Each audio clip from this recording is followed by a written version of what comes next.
ఈ వీడియోలో నేను దొండకాయ ఉల్లికారం రెసిపీ తయారీ విధానం చూపిస్తానండి. ఇంకా ప్రాసెస్ చూసేద్దాం. అందరికీ నమస్తే, welcome back to my channel. నేను మీ నాగలక్ష్మి. ఇక్కడ నేను దొండకాయని 350 గ్రామ్స్ తీసుకున్నాను. ఈ దొండకాయల్ని మీరు కావాలంటే చక్రాల్లాగా కోసుకోవచ్చు, లేకపోతే మొత్తం ఈ దొండకాయల్ని 4 పీసెస్గా చేసుకోవచ్చు. ఇక్కడ నేను 4 పీసెస్ని మళ్ళీ మిడిల్లో కట్ చేశాను, త్వరగా వేగుతాయని. తర్వాత పొయ్యి మీద ఇలా కళాయిని పెట్టుకొని 1/2 టేబుల్ స్పూన్ వరకు మెంతులు, 1/2 టేబుల్ స్పూన్ జీలకర్ర, 1 టేబుల్ స్పూన్ వరకు ధనియాలను తీసుకోవాలి. వీటిని దోరగా వేగించుకోవాలి. మరి ఎక్కువ నల్లగా వేగనవసరం లేదు. కొంచెం లైట్ గోల్డెన్ కలర్ రాగానే ఇంకా స్టవ్ ఆఫ్ చేసేసుకోవాలి. ఇక్కడ చూడండి, వీడియోలో చూపిస్తుంది. ఈ కలర్ చేంజ్ అవ్వగానే ఇంకా స్టవ్ ఆఫ్ చేసేసి వీటిని ఇలా ఒక చిన్న బౌల్లోకి తీసేసుకోవాలి. తర్వాత మళ్ళీ అదే కళాయిలో 1 టేబుల్ స్పూన్ వరకు ఆయిల్ని యాడ్ చేసుకోవాలి. ఈ ఆయిల్ హీట్ అయిన తర్వాత ఒక పెద్ద సైజు ఆనియన్ని ఇలా సన్నగా బారుగా కట్ చేసి యాడ్ చేసుకోవాలి.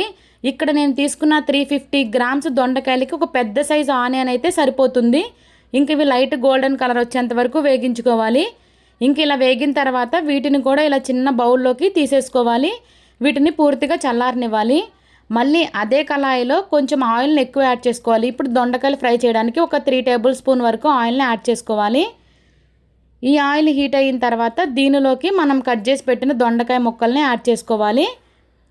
ఇంకా ఇందులో రుచికి సరిపడినంత సాల్ట్, అలానే కొద్దిగా పసుపుని యాడ్ చేసుకోవాలి. ఇంకా వీటిని మొత్తం కలిసేటట్టు చక్కగా కలుపుకొని వీటిని మంచిగా వేగించుకోవాలి. దీని మీద మూతను పెట్టేసి వేగించుకోవాలి. మధ్య మధ్యలో మూతను తీస్తూ కలుపుకుంటా చక్కగా వేగించుకోవాలి.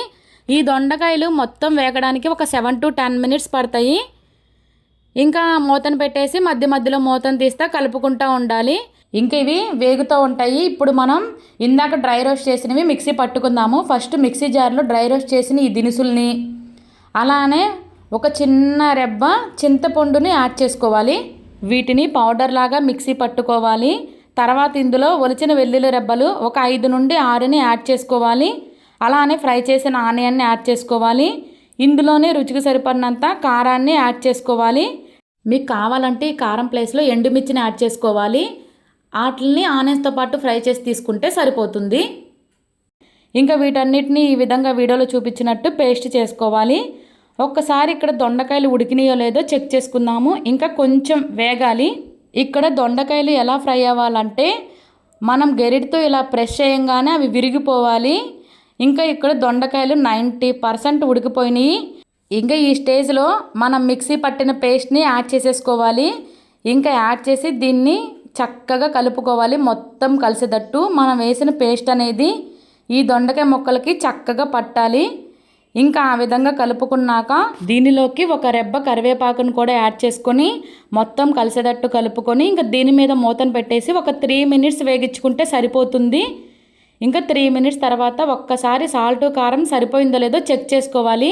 సరిపోతే ఇక్కడే యాడ్ చేసుకోవాలి. నాకు కొంచెం సాల్ట్ తగ్గిందని నేను యాడ్ చేస్తున్నాను అంతే. ఇంక ఈ సాల్ట్ వేసి మొత్తం కలిసిన తర్వాత ఇంకా స్టవ్ను ఆఫ్ చేసేసుకోవాలి. అంతేనండి, టేస్టీ దొండకాయ ఉల్లికారం రెసిపీ రెడీ. ఈ వీడియో మీకు నచ్చితే తప్పకుండా లైక్ చేయండి. అలానే మీ ఫ్రెండ్స్ అండ్ ఫ్యామిలీకి షేర్ చేయండి. ఇలాంటి టేస్టీ అండ్ సింపుల్ రెసిపీస్ కోసం నా ఛానల్ని ఇప్పుడే సబ్స్క్రైబ్ చేసుకోండి. Thank you for watching. Bye bye.